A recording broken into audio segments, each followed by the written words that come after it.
Bonsoir à vous, c'est Anaka. C'est Anaka. Coucou, me voilà, vous me reconnaissez.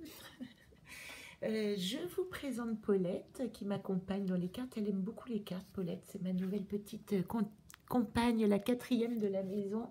Tu dis bonjour. Et j'ai pris l'habitude de tirer les cartes en compagnie de Paulette parce que j'aime beaucoup sa présence. Je la trouve très intéressante et très forte à propos. Alors évidemment, j'ai fait la même chose, c'est-à-dire que je viens de faire le tirage en direct pendant 15 minutes et j'ai pris une magnifique photo de Paulette, du jeu et du tirage. Donc je recommence. Et bien évidemment, je vais essayer d'être un peu plus concise. Je disais que nous sommes arrivés ce jour de 28 octobre dans la dimension de la 11e gardienne, de la grande femme qui marche, de cette femme forte et debout qui, nourrie de ses rêves, peut maintenant marcher la réalisation de ses rêves, dans la matière, dans l'expression surtout d'elle-même et dans sa capacité à prendre place dans sa vie. Donc j'ai choisi non pas la carte que je vous présenterai dans le jeu des gardiennes très bientôt dans la prochaine édition, mais j'ai choisi la carte du voyage immobile, qui est le jeu que j'ai édité en premier, un grand format, et qui est lui nourri par la symbolique du tarot. Alors vous voyez, comme toutes les cartes sont faites pareil, hein. On a en haut les cartes des jeux coloriés que j'appelle les anacontes. En haut, on a la signification de la carte qui ne change jamais. Elle est commune à tous les jeux que j'édite, coloriés. Mais à partir du milieu, ici, vous avez d'autres symboliques qui résonnent évidemment sur la partie du bas. Alors, il se trouve que ce jeu est associé au tarot et j'ai redécouvert avec plaisir, parce que c'est l'intérêt de tirer plusieurs jeux, que Régone, 18e lettre de l'alphabet, est associé dans le tarot à la lune, expression des profondeurs par ma langue originelle. Voilà que on est arrivé à un stade dans notre cheminement de toute cette année où il nous est demandé à présent de poser notre expression juste au monde. Alors dans ce jeu, il y a toujours une petite poésie qui suit, que vous pourrez découvrir. Et donc je vais la laisser là comme si elle était un petit peu le regard sur cette quinzaine qui arrive et donc qui parle de l'expression. Alors, il se trouve que j'avais fait une coupe. Voilà, tiens Paulette, je te les rends.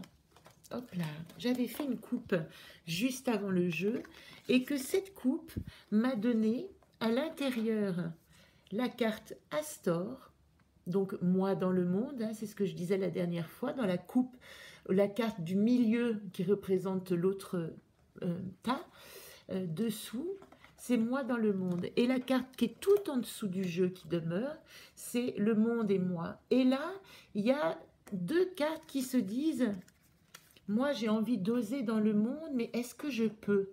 Il y a la problématique de la question de que est-ce que j'ai le droit, maintenant que je me sens presque au seuil de la réalisation de mes rêves, est-ce que je suis capable? Est-ce que je peux? Est-ce que c'est en mon pouvoir? Alors je la repose là parce qu'il se trouve que par le plus grand des hasards, oh là là, tout est parti là. Où sommes-nous? Regarde ça. Par le plus grand des hasards, elle est ressortie en quatrième carte. Donc j'y reviendrai assez vite. La première carte, donc pour notre tirage commun, on va dire de l'influence de cette 13e gardienne, dans cette nouvelle lune du Scorpion, associée au jeu des archétypes, on peut déjà parler de bouleversement émotionnel. C'est une lune en Scorpion qui est en carré, si je ne me trompe, avec Saturne, et qui va créer des grandes eaux, on va dire. Et c'est intéressant aussi de savoir que la 13e gardienne, elle est liée au clan de l'eau. Pardon, pas la 13e, la 11e. Elle est liée au clan de l'eau, puisque dans l'histoire que nous conte Jamie Sams, cette femme qui marche debout et qui vient apprendre le courage, l'innovation et la persévérance à un peuple, elle se trouve parmi le peuple, le clan de l'eau.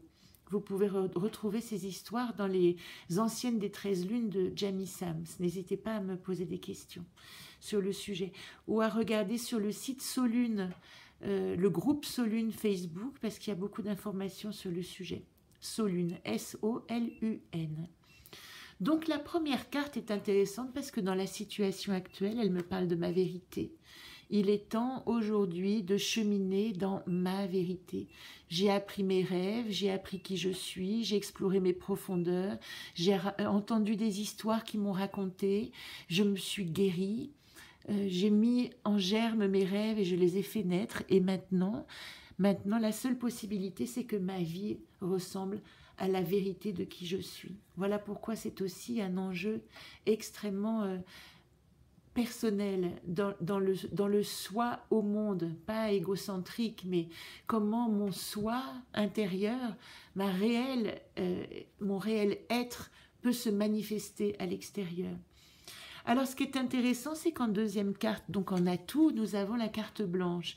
La carte blanche, évidemment qu'elle résonne avec la dernière carte, qui est cette carte du challenge et de l'innovation dont on parle avec la 11e gardienne. Donc cette carte, elle me dit, voilà, maintenant que j'ai traversé ces tumultes, cette année assez tumultueuse pour la plupart d'entre nous, pleine de choses à mettre de côté, de décisions à prendre, de changer d'orientation, de réfléchir vraiment au sens de nos actes et de nos choix, c'est comme si on avait passé à la machine un peu tout l'inutile, un peu, et que maintenant on peut s'en servir comme terreau fertile, mais le champ est vierge pour planter nos rêves, pour vraiment les ensemencer et les faire germer. La difficulté, à ce niveau, on parle de fleurs, ben là voilà, en troisième problématique, Femen ici, elle peut mettre en garde contre une certaine désillusion, parce que le fait d'avoir broyé un peu au mixeur beaucoup d'illusions, beaucoup d'envie, beaucoup de désirs pour beaucoup d'entre nous, évidemment, elle entraîne une désillusion. On perd ses illusions. Et c'est un peu douloureux, voire très douloureux. Chaque douleur est respectable. Il y a des illusions qu'on a un mal fou à laisser partir parce qu'elles ont embelli notre vie pendant tant d'années. Donc ici, il s'agit de ne pas céder à la désespérance, même si il y a des illusions. Et que cette désillusion, c'est simplement un nettoyage qu'on doit accepter. On est lavé, un peu récuré, un peu brossé, frotté. Et en dernière carte, eh ben, nous avons retrouvé la carte de moi dans le monde de la coupe, Astor. Et Astor, c'est pas encore Xerda. Astor, c'est le challenge, c'est le battleur dans le tarot qui dit « ça y est, j'ai les outils pour aller dans le monde ». Et nous verrons que dans 15 jours, la carte qui remplace Régone pour la pleine lune, donc la deuxième partie du cycle de la 11e gardienne, eh bien c'est Xerda qui est d'une certaine manière la sœur d'Astor, parce que Xerda, elle dit « je suis Cap ». Voilà, j'espère que ce petit tirage vous aura éclairé. Je vais peut-être en mettre un très bientôt sur le festival que je prévois de créer à Servoz au mois de mai, dans mon petit village de Servoz, qui sont plutôt ce que j'appelle des rencontres rares, où je m'associe à des femmes qui ont d'autres outils symboliques. Je vais vous en parler très bientôt. Et j'espère que vous nous rejoindrez, ou n'hésitez pas en tout cas à communiquer, à partager, à poser vos questions, à exercer vos tirages, parce que je pourrais faire une vidéo sur différentes interprétations. Ce serait très intéressant pour ceux qui me suivent. Je vous remercie, je vous embrasse, et puis très belle nouvelle lune à vous, et laissez les eaux couler. Bonne soirée.